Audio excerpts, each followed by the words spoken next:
आशियाने का सपना हर किसी का होता है, लेकिन हकीकत के आगे अगर अपने उन आशियाने के सपनों को बेचने पर लोग मजबूर हो जाएं, तो सोचिए कि उनकी स्थिति किस तरह की होगी, वो किस तरह के मानसिक स्तर से गुजर रहे होंगे। इस वक्त मैं दिल्ली के ब्रह्मपुरी इलाके के गली नंबर 12 मौजूद हूं, जहां तमाम घरों के बाहर एक बड़ी तस्वीर लगी है। जिन घरों पे कभी उन्होंने नेम प्लेट सजाए थे, उन नेम प्लेट के बगल में उन्होंने बड़े शब्दों में एक पोस्टर लगाया है, जिस पोस्टर पर साफ तौर पर लिखा हुआ है, वो मैं आपको पढ़ करके यहाँ सुनाता हूँ और दिखाता हूँ। यह मकान बिकाऊ है। यानी कि ऊपर नेमप्लेट है, नीचे में कलश, शुभ लाभ रिद्धि ओम सिद्धि, और उसके ठीक बगल में देखिए व्हाइट पोस्टर पर यह मकान बिकाऊ है। यानी कि यह मकान को बेचने को लेकर यहाँ पर इस तरह के पोस्टर्स लगाए गए हैं। और ऐसे एक मकान के बाहर नहीं, बल्कि कई मकान के अंदर। देखिए, मैं कुछ मकानों की तस्वीर आपको दिखाता हूँ। देखिए, ये दूसरा घर है, यहाँ भी लगा है यह मकान बिकाऊ है। इसके ठीक बगल में एक और घर है, जिस पर देखिए राम गोपाल सैनी के 19 स्ट्रीट नंबर 12 ब्रह्मपुरी का है।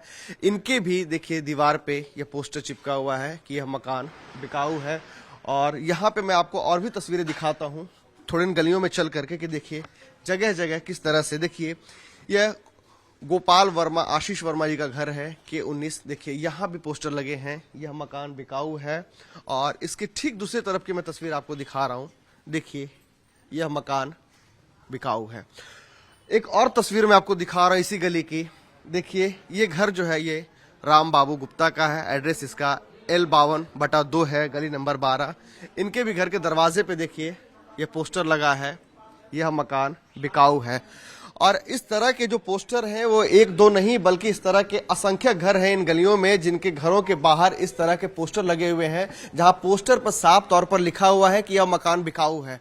आप सोचिए कि जिस वक्त उन्होंने इस घर का नींव रखा होगा इन गलियों में, जिस वक्त में उनके पुरखों ने अपने मकान का नींव रखा होगा, और उनकी जो पीढ़ी है वो मकान बेचने को मजबूर है। और मजबूरी के आलम यह है कि घरों के बाहर पोस्टर लगाना पड़ रहा है, और औने पौने दाम में लोग यहाँ से घरों को बेच रहे हैं।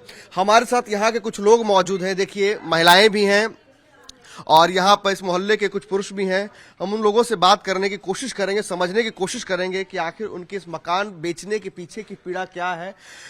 कौन सा ऐसा भय है जो आपको सता रहा है कि आप लोग मकान बेच रहे, सामूहिक तौर पर पलायन की योजना बना रहे हैं? प्लान तो वो लोग बना रहे हैं जो मस्जिद कर रहे हैं। हमारा छोटा सा तो मंदिर है और हम लोग उसमें पूजा करने के लिए जाते हैं। वहाँ पे जेंट्स जाते हैं, हम लेडीज जाते हैं, तो हम अनकंफर्टेबल होते हैं। तो ना ही बने तो ज़्यादा अच्छा है। तो आप लोग मकान क्यों बेच रही हैं इस तरह से पोस्टर लगा कर? हम तो मकान बेचेंगे, अगर मस्जिद बन गई तो जरूर बेचेंगे, क्योंकि हमारे बच्चे भी पढ़ने वाले हैं। बेटी मेरी 8th क्लास में, बेटा मेरे 12th क्लास में।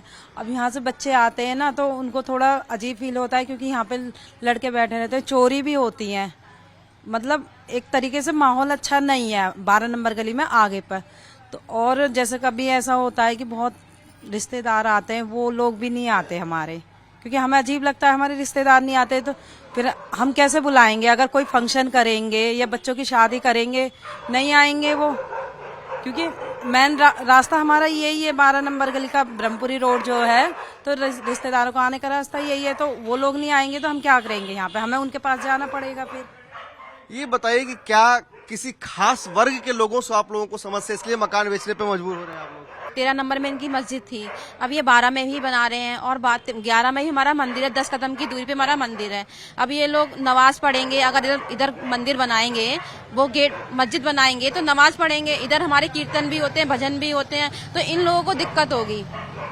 और फिर ये लोग फिर वही लड़ाई झगड़ा होगा। नमाज पढ़ेंगे, और मान लो इनकी ईद आ रही है, हमारी होली आ रही है, रमजान आ रहे हैं, हम लोग होली पे अपने भजन कीर्तन करते हैं, ये लोग अपने नमाज पढ़ेंगे, तो ये लोग भी, हमें भी दिक्कत होगी, इन्हें भी दिक्कत होगी। तो ये लोग फिर वही लड़ाई झगड़ा करते हैं। कुछ बोल दिया इन्होंने, फिर लड़ाई झगड़े का भी डर रहता है यहाँ पर। तो कहीं ना कहीं माता जी लड़ाई और झगड़े का डर है, जो भय सता रहा है कि भविष्य में इस तरह की चीजें हो सकती है, और शायद इसलिए आप लोग मकान बेच रहे हैं या इस तरह की योजना बना रहे हैं। ये योजना इसलिए बना रहे हैं कि जब 13 में मस्जिद है, 13 में मस्जिद है, तो 12 में गेट क्यों निकाला जा रहा है? उसका मेन मुद्दा ये है।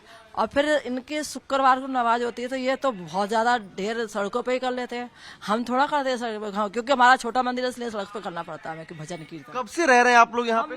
हमें 70-80 साल हो गए हैं। 70-80 साल से इन गलियों में रह रहे हैं आप? पूर्वज 70-80 साल से रह रहे हैं यहाँ। मतलब जब से यहाँ ब्रह्मपुरी बसी है ना, जब से हमारे पुरखों ने ले रखा है। अच्छा, पहले 70-80 साल से आप लोग बता रहे हैं कि आपके पूर्वज यहाँ रह रहे थे, तो क्या पहले इस तरह की स्थिति कभी हुई है? नहीं थी ऐसी स्थिति, क्योंकि जगह जगह मस्जिद नहीं थी इनकी।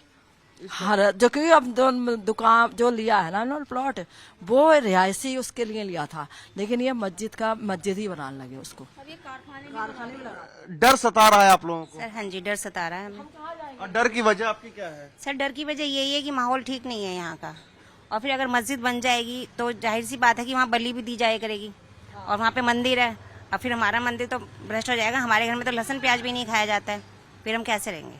कैसे रहेंगे? सर एक बात आप भी मुझे बताइए कि जहां हमने बात की मोहल्ले के कुछ महिलाएं हैं, उनका कहना है कि मस्जिद बनाई जा रही, इससे हमको समस्या। तो मस्जिद से किस तरह की समस्या है आप लोगों को? मस्जिद से ये समस्या है कि ये अंदर ना करके फिर बाहर रोड पे घेर के बैठ जाते हैं पूरे पूरे दिन जो है, और हमारे अगर मंदिर में कुछ होता है तो उसमें ये जो है कि व्यवधान पैदा करते हैं, ऊपर से कूड़ा फेंकते हैं, कुछ गंदा पानी फेंकते हैं, और बराबर में दूसरी तरफ जो है बिल्कुल जहां मस्जिद बना रहे हैं उसके बराबर में सटी हुई मस्जिद दूसरी है, लेकिन ये फिर भी जो है कि नहीं हम तो और बनाएंगे। जाफराबाद में पिछले 10-15 साल में एक भी नई मस्जिद नहीं बनी, लेकिन इस तरफ जो है कि आज यहाँ बन रही है, आज यहाँ बन रही है, आज यहाँ बन रही है, रोज नई नई नई नई की वो रहती है इनकी। लोगों का कहना है कि गली गली में ही मस्जिद बनने लगा है। हिंदू जहाँ गट है वहाँ वहीं मस्जिद बन रही है। जैसे इन्होंने बोला जाफराबाद है, हिंदुओं का ही था पूरा जाफराबाद, वहाँ पर अब भी एक मंदिर है जो बंद पड़ा है हमारा हिंदुओं का, और वहाँ पर तुम मस्जिद बनाओ, हमें कोई ऑब्जेक्शन नहीं है। चलो तुम 13 नंबर में मस्जिद बता रहे हो, तो आप कभी भी देखना वो मस्जिद नहीं है, वो घर था। मस्जिद के ऊपर हमेशा गुम्मद होता है, वो नहीं है कुछ भी। चलो तुमने मस्जिद बताई, हमारा मंदिर है, कोई दिक्कत नहीं है, पर तुम अब 12 नंबर में क्यों लेकर आ रहे हो मस्जिद को? 12 नंबर में 10 फुट की दूरी पे ही हमारा मंदिर है सन 1984 का। आज अगर हमारी औरतें वहां पर बाहर आके कीर्तन करेगी, तुम्हारी नमाज होएगी, तो लड़ाई तो विवाद तो होएगा ही होएगा। कैसा भी विवाद ले लो, विवाद तो बढ़ेगा ही। मैं ये कहना चाहती हूँ कि आपके 13 नंबर में मस्जिद है, 13 नंबर में ही मस्जिद रहे, 12 नंबर में मस्जिद मत लेकर आओ। सन 2020 में जब दंगे हुए थे तब बहुत सारा हिंदू यहाँ से जा चुका था, और अब फिर तुम यही काम कर रहे हो जो नहीं होने चाहिए। तुम 12 नंबर में मस्जिद लेकर आ रहे हो, और जब तुम्हें पता है कि हमारा सामने मंदिर है, तब सामने तुम मस्जिद बनाओगे और वहां से औरतें भी जाएंगी और तुम भी जाओगे, तो तुम नापाक नहीं होगे फिर? जिस तरह की बातें आप कह रही हैं, क्या आपको लगता है कि खास कहीं ना कहीं इसके पीछे एक षड्यंत्र साजिश है इस तरह से निर्माण करने के मस्जिद को लेकर, जिस तरह की बातें आप कर रहे हैं? हाँ जी, अगर इनको ये चाहिए, भाईचारा चाहिए, और इनको लगता है कि हाँ भैया सही बोल रहे हैं, तो ये 13 नंबर में मस्जिद है, इसे 10 मंजिल 5 मंजिल जो बना है हमें कोई ऑब्जेक्शन नहीं है। 12 नंबर में लाने का तो यही महत्व है ना, सामने मंदिर है, मंदिर के सामने तुम 13 नंबर में हनुमान जी का मंदिर था, बंद पड़ा है, आप देखिए हो, हमारा सुंदर पाठ भी होता था, सुंदर कांड भी होता था, सब कुछ होता था, वहां बंद पड़ा है। किस लिए बंद हुआ? 13 नंबर में मस्जिद आ गई थी। अब ये तुम 12 नंबर में लेकर आ रहे हो, 12 नंबर में मस्जिद। अब क्या चाहते हैं आप? हम तो यही चाहते हैं कि भाई तुम्हारा 13 नंबर में मस्जिद है, 13 नंबर में ही रहे, 12 नंबर में मत लेकर उसे, बस। सर, तो जिस तरीके से मैं देख रहा हूं कि घरों के बाहर पोस्टर चस्पा किए हुए हैं जहां साफ तौर पे लिखा है कि यह मकान बिकाऊ है, औने पौने दाम में लोग बेच करके यहां से जा भी रहे हैं, तो ये पलायन जिस तरीके से सामूहिक तौर पर पूरे गली के लोगों ने तय किया कि सामूहिक पलायन करेंगे, तो क्या आपको लगता है कि जिस तरीके से पलायन की बात आप लोग कर रहे हो उससे कहीं ना कहीं आप लोगों को न्याय मिलेगा? जिस डर और जिस भय से आप भाग रहे हैं, मुक्त होंगे उससे आप? हम तो ये चाहते हैं, जैसे कि पहले आपकी सरकार थी दिल्ली के अंदर, बिल्कुल भी सुनवाई नहीं थी, बिल्कुल भी 1% भी सुनवाई नहीं थी। जो गंदगी हो रही है कोई नहीं सुनने वाला था इसके यहाँ पे। अब बीजेपी की गवर्नमेंट आई है, हम तो उनसे यही दरखास्त करेंगे कि हमारी इस गली में आइए, आप आके देखिए हम किस हाल में रह रहे हैं यहाँ पे, किस डर और किस माहौल में रह रहे हैं यहाँ पे। हम बाहर रोड पे नहीं जा सकते, इतनी बुरी हालत हो चुकी है यहाँ पे इस टाइम। बच्चों का भविष्य भी सता रहा है। अब बच्चों का बिल्कुल भविष्य, यहाँ पे हमारे रिश्ते नहीं होते बच्चों के। हमारे अगर लड़की का हम रिश्ता करना चाहें यहाँ पे, तो लड़के वाले देखने आते हैं, अरे ये तो इतने गंदे माहौल में रहते हैं, हम कैसे रिश्ता करें उनका, बताओ आप। ये दिक्कतें, बहुत ज्यादा दिक्कतें आ रही हैं ये। तो अब आप लोग क्या चाहते हैं? पूरे मोहल्ले वाले क्या क्या उम्मीद कर रहे हैं? आप लोग क्या हो आप लोग के साथ? चाहते हैं ये जो मस्जिद बन रही है 12 के अंदर, ये 12 के अंदर मस्जिद बने ही नहीं। हमारी दरखास्त बस यही है दिल्ली सरकार से। इसको लेकर के आपने एमसीडी वगैरह को आपने दरखास्त दिया है? हाँ, सब जगह गई हुई है, एमसीडी में भी गई हुई है, ये उस्मानपुर थाने में भी गई हुई है, सब जगह दरखास्त डाल रखी है हमने। तो क्योंकि अगर ये मस्जिद अगर 12 में बनती है, अगर मान लो होली का त्योहार आ रहा हमारा और इनका भी त्योहार आया था, ईद का त्योहार आएगा, अब कोई रंग डाल दे बाई चांस इनके ऊपर त्योहार के टाइम पे, तो झगड़ा होगा कि नहीं होगा। तो ये डर सता रहा है। इनकी तादाद है 70% और हमारी तादाद है 30% यहाँ पे। यानी कि सांप्रदायिक तनाव का एक भय सता रहा है आप लोग। बिल्कुल जी बिल्कुल। 2020 के अंदर जो हुआ था, दंगे हुए थे यहाँ पे हम गली के अंदर डरे हुए बैठे हुए थे, अंदर घरों से निकल नहीं पा रहे थे, क्योंकि ये रात को आते थे एकदम से इकट्ठे बहुत सारे होके। तो आपने तो देखा होगा 2020 के दंगों में कितना कांड हुआ था यहाँ पे, बहुत बच के गोलियां चली हैं यहाँ पे खूब। अच्छा, महिला एक सवाल मेरा ये भी है कि असुरक्षा को लेकर के भी महिलाएं बात कर रही थी जब हमने उनसे बात की, तो क्या आप लोग असुरक्षा की भी स्थितियों को महसूस कर रहे हो और कहीं ना कहीं वो भी एक वजह है मकान बेचने की? हाँ जी, बाहर अदर से बाहर के लोग भी बैठे रहते हैं। बाहर आप निकलोगे, स्कूटर बाइक कुछ जा नहीं सकती हैं, लड़कियां जाती है तो उन पे कमेंट पास करते हैं, उनको साथ छेड़खानी करते हैं, जो नशा होता है वहां पर आगे इंजेक्शन लगाते हैं। तो हाँ, हम इस गली से तो आगे निकल नहीं सकते, सेफ ही नहीं है हम निकलना, क्योंकि पता नहीं किसको क्या छेड़ते हैं, क्या बोलते हैं। लड़ाई कोई नहीं चाहता, इस वजह से डर लगता है बस हमें।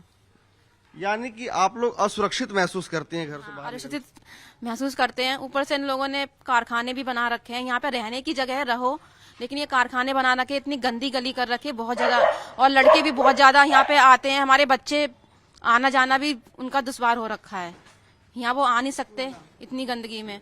बहुत ज्यादा गंदे गंदे कमेंट करते हैं, तो कौन सुनेगा ये सब। और हम तो इस गली से जाते भी नहीं है, इधर से घूम के जाना पड़ता है हमें।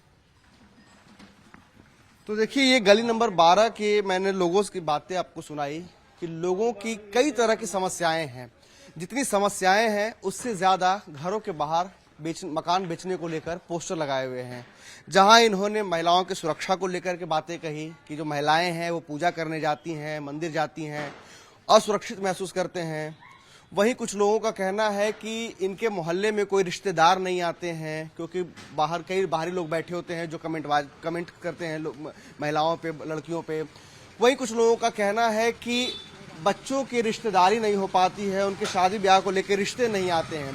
यानी कि जो तस्वीर मैं आपको दिखा रहा हूँ ब्रह्मपुरी गली नंबर 12 से, कि देखिए किस तरीके से घरों के बाहर लोगों ने जो पोस्टर लगवाने पे मजबूर की स्थिति को महसूस किया है, और यही मजबूरी कहीं ना कहीं उनके आंखों में एक दर्द बनकर के भी दिख रहा था जब हमने उनसे बातचीत की।